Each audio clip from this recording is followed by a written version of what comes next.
Welcome back to another episode of TVGP's We Roguelike. It's the show we play every roguelike in history. I'm your host, Boston. Unfortunately, playing this game on PS4. Joining me, as always, is Moonpier. Oh boy, unfortunately playing this game on PS4? Yeah, we'll get into that here in a minute. Okay. What platform are you playing it on, Moon? Xbox, I'm Well, assuming? obviously Xbox. Come on. Yeah. It's available on a bleed- wide I swath of platforms. bleed green. Come on. That's right. Really And does. Monkey Senior. Hello, playing it on PC. That's the right choice. Right. Here. PS4, to say that it has significant frame rate problems would be putting it kindly. It does not You're on a run pro, correct? well. What's that? Are you on a pro or a launch? I am on a pro. Correct. Okay. Yeah, the what's weird is it appears that the same company that ported Dead Cells over to PS4, which is a really good port, did the same thing here. This is not a good port. It's playable, Oh, but when you it gets especially bad when, we'll get into the game here in a second. It gets really bad during the important part when you pick up the crystal and you run for your life. Frame rate gets wow. pretty bad. That's not when I need that to happen. So, Yeah. I have a whole bunch of stuff to talk about this game. Does either of you want to go first? I'll go first. I barely managed to play this game. I unfortunately got stolen by Spiritfarer, if I'm completely honest. That's understandable. Uh, understandable. and also preparation for a vacation / long weekend next week, Right. which is fun. Yeah. So I was running a bit low on time. A lot of cleaning needed to be done. I did a couple of runs. I'm in the middle of, I think, floor 5. Okay. So you got past the world-class tutorial? Yes. Let's talk about that. The world-class tutorial It's that's not great. 4 menus deep and is just terrible. I It didn't understand what I was doing for the first 5 runs I tried of this game. I mean, Yeah. it teaches you literally the basics, and then it's just like, good luck. And it's like, wait, hold on. No. It literally teaches you the basics in a menu system that Yes. you have to go looking for to find. Yeah. It's not like great. I was about at the same point you were after about 5 runs, where it's like, oh, okay, if I build this and then I build those and then I have someone stand here and then okay, like I don't light these up. Okay, cool. Like I'm finally getting it here. Starting to put stuff together. Yeah. Yeah. Yeah, which I've occasionally find somewhat satisfying, and I think as this game comes together more for me, I sort of appreciate the discovery. But boy, the beginning of this is just like an 85-degree incline where it's like just get to it, sort it out. Oh. Yeah. And can we Just talk keep about the Final trying. Fantasy fonts as well, please? The fonts are. Yeah, Like- it'd be nice if there was another option. The main menu font is Minecraft. On Yes. all of the menus and the highlights when you highlight the new game and stuff like that. That's all Minecraft. But Yeah. then when you get into the game, it feels distinctly Final Fantasy VIII in the fact that the fonts are the exact same. Yeah, I don't mind the fonts too much. The only time where I have a real problem with it is when I'm reading on the character sheets what the skills do. That's Mhm. where I'm sort of like, what am I? Oh, okay. Like I have to read it a little bit too closely. But it's a fairly minor thing. Yeah, Mhm. it just tickles me that they are very clearly Minecraft fonts. Yep. Final Fantasy font. Yeah. Come on, guys. Get someone to make you a font. Yeah. Small team, I can get it. Yeah, It okay, assumes that's fine. fancy. Whatever. But yeah, it took me a while to start understanding exactly how to play this game. Yeah. So I'm now in the middle of my first run where I do understand how Nice. to play this game. Nice. And that's pretty much it for me right now. How you feeling, Monkey? So, little background. This week was kind of the first week of me going back to work, like Oh, actually okay. working. Right. So all my mental capacity has been going to that. So when I Gotcha. tried to play this, I'm just like, oh, my Your God, brain is like, I we can't do this, I bro. can't. Mhm. Yeah. I think the farthest I've gone is like the 3rd or 4th floor, maybe. Okay.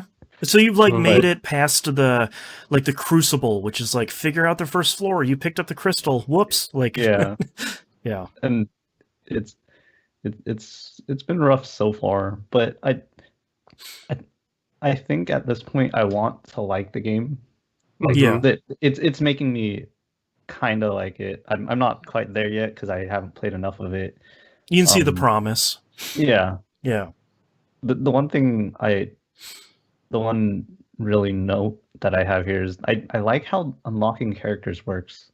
Like Yes. you recruit them randomly throughout the level, and then you have to keep them alive. And I was like, Yep. that's a clever way to. And it's for 3 floors, so it's like just enough, but like not like 6 floors. It's not half the run. Mm-hmm. Yeah. Yeah, that's all for me. I beat the first escape pod. I've been playing a lot of this this week because it has really clicked with me in a way that I was not expecting based on my first 5 runs. Mm-hmm. But this game is really clicking with me in a real way. I feel like this is when you guys clicked with Black Sea Odyssey, and I was like over here like like I feel like that might be the thing where I'm like, yeah, Dungeon the Endless, and you both of you are like, yeah. But I once it clicked with me, like once I figured out my build order and like the fact that you can carry over your currency to the next floor, which the game Yep. doesn't really tell you.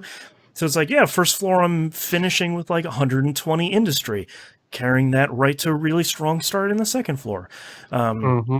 So I beating the game, I beat it on too easy, of course, because easy is rough.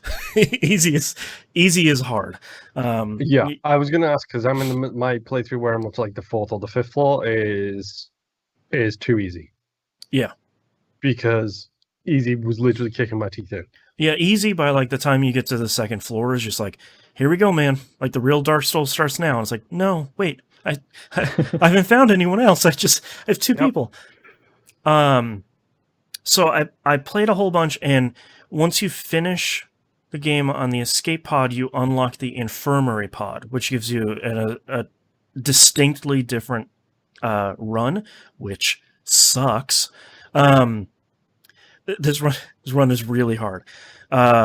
Basically, you don't heal after battles anymore, and no items drop in chests. You can still buy them from vendors, but the only thing that drops is medicine that gives you a big boost to one of your stats and a big decrease to another one of your stats. So, like, you can not use them if you want, but you're going to be really hampering yourself because you're going to be spending most of your currency to stay alive since you have to heal yourself with food all the time. My first run ended spectacularly terribly. It was just from the second floor on. I think I ended at floor 9. It was a disaster. My second run, the one that I'm in the middle of right now, and likely won't finish because of the story I'm about to tell. I started with. So my favorite character in this is Rosetta Q.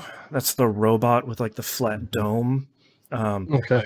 She moves super fast. So her role is go open a door if there are enemies, super sprint back to where the rest of the team is. Everything else will soften them up between the door she opened and the team, and then kind of the team will mop them up, and then farm for dust around wherever the team is. And I always pick Rosetta Q, and then I randomize the other character.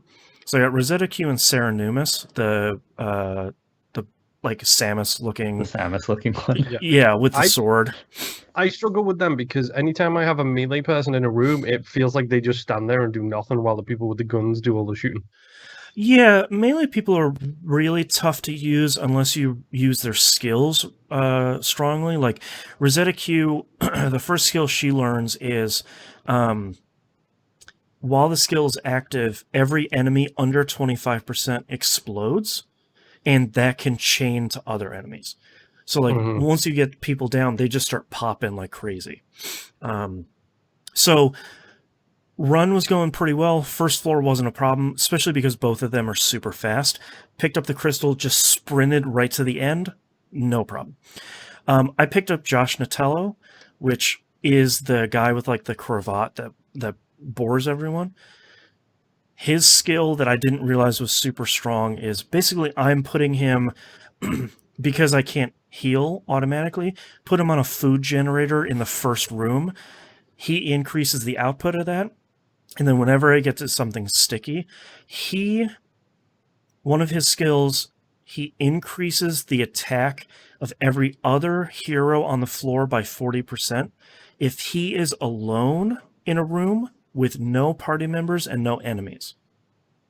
So like he's literally in the first room, everyone is off on like another branch of the dungeon, and he's buffing them like every 3 or 4 doors. That's pretty good. Yeah. Where the run went wrong is I picked up Gork, Butcher, Corrosor. Butcher is stupid strong. He is literally a tank with a minigun. You put him in a room and nothing is getting through him. One of his skills is basically just like there's no downside. He just hits for 50% more and moves 25% faster. And there's no downside to it. The thing that I didn't realize, I don't know if you guys have run into this yet, in the elevator between floors, every once in a while, 2 characters will start exploring their backstory. I've had this happen once. Little conversations. Yeah, but they're yellow text, not the white text of like, is it Tuesday or is it Thursday? No, it's expanding the storyline of party members. The bad part is Sarah and Gork have history, and that played out over the next 7 floors to where they eventually got into a fight in the elevator, and she killed him in the elevator, leaving me on floor 11 with 3 characters. And my tank is now gone. So I'm like fending off waves after waves of people in the crystal room.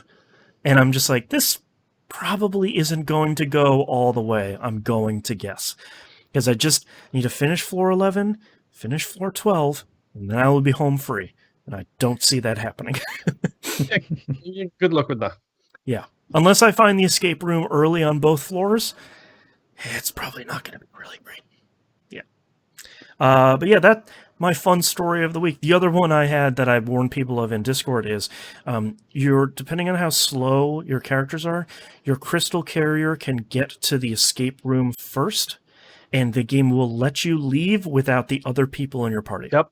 Don't press right trigger until that right trigger logo goes bright green, because otherwise you're in trouble. I made that mistake, and I was on floor 4 with 1 party member. That run went to floor 9 with 1 party member, and then I got overwhelmed. Yeah, I love it when the floor layout is just perfectly done, where I can literally light up the path from the crystal to the exit, and the enemies have to come in from like these 2 directions, and I'm just like everything defensive going in there. Yep. Or like you can just light up an entire wing, and it's like, pick it up, start moving, and it's like they're coming from another wing I'm not even in. They're never going to catch up. Yep.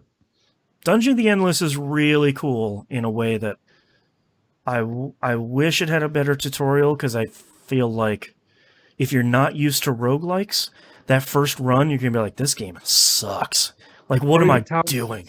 It explains that that picture I tweeted of the 1 single star right, on PC Game Pass, someone's like, it's like, I don't, if you're not used to the genre, like, I don't blame you for being like, yeah, man, this game stinks. 2 very specific genres with very specific skill sets and knowledge bases. Yep. And it's combined them both. Like, I didn't even know I could build until floor 2 of like my second run. I was like, well, this is supposed to be tower defense. What is going on? You hit the Y button and you're like, oh. Yeah. And this big thing gives me more industry as I open doors, which allows me to create more guns, and this is more Right. food for more level up. It's just like, really? Like, Yeah. two very dense genres. Yep. You have to give us a tutorial. Yeah, because essentially it's a roguelike dungeon crawling tower defense game. And like that's a lot. That's a lot all in one game to have like Yeah. a quick tutorial that's like, all right, here you go. See you later. Don't pick up the crystal. Bye. It's just like, wait, what? Yeah. All right. Any final thoughts here on week 1 of Dungeon the Endless? I look forward to progressing now that I understand how the game plays. Yeah. And also, if we have any pro tips, we should be sharing them with each other every week, because this looks like it might get complicated. Yeah, it very much does. It's no joke. Play on too easy if anyone's listening. Don't let the kind of crappy language there scare you off. Like, play on too easy. It's just it is pretty easy. Thankfully. Hashtag week 1 pro tip. That's right. That's right. Control keeps it. All right. Thank you very much, everyone, for listening, and we'll see you next run. Bye. Oh boy. Bye.